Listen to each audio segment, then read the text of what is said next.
Hi, hello, this is Avik Bhattacharya from Outlook Magazine. Today we are going to discuss, or rather talk about, Women's Reservation Bill. So, for the last 3 decades, as we know, there have been struggles to pass this Women Reservation Bill. But what has been the major concerns of the bills? Rather, we have found that several parties from Samajwadi Party, Rashtriya Janata Dal, earlier even JDU, recently Congress, they have said that this Women's Reservation Bill doesn't give proper representation to the marginalized woman.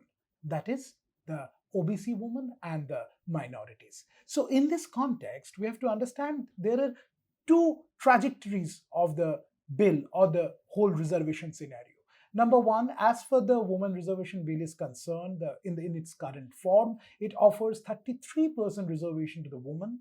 Number one. Number two, it offers 33% reservation to the SC/ST woman from the SC/ST quota.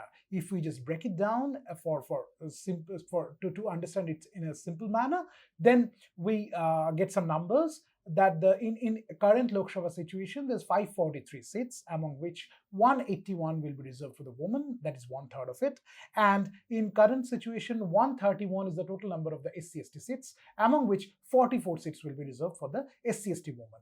But the condition is, in today's time, we have 78 women MP in the Lok Sabha, but among them, only 20 women MPs are from SC/ST community. The percentage is around 26%.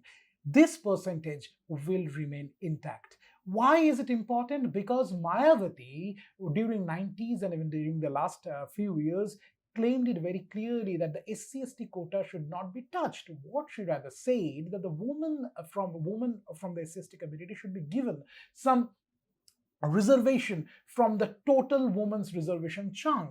She said that otherwise the what rightfully is SC/ST community as SC/ST women's, they will not get that. So in this context, as it has not been done, the sub-quota has not been given, will it affect the SC/ST community women, or will it some way or other affect the whole marginalized groups? This is one part, and the second part is the reservation of the OBC and minorities.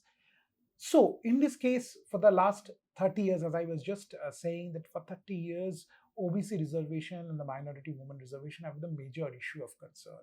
So, why is it so big issue?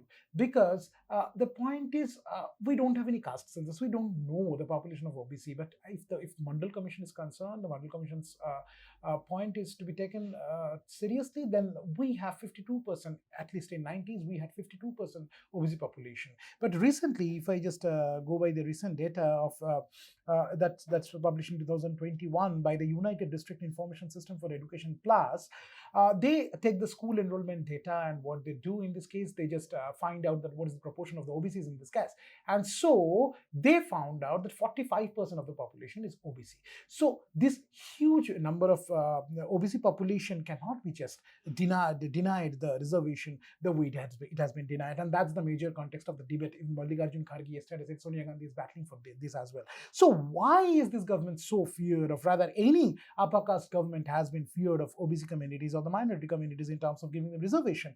For this case, we have to understand, or rather I'd like to quote one article written by Nivedita Menon, where she clearly says, that's very important, that I quote Nivedita Menon, as Vasanti Raman points out, OBCs and Muslims, given their numerical strength as well as their social location, pose a greater threat to upper castes than SC/STs, about whom some complacency was still possible. So, in this case, as we have already seen, that the OBCs and minorities don't have their representation, SCs and STs have their representation, but whatever the representation earlier was, it will almost be remain intact. So, in this context, we have to ask, will the marginalized voice be heard in the parliament, or will the subaltern women speak ever?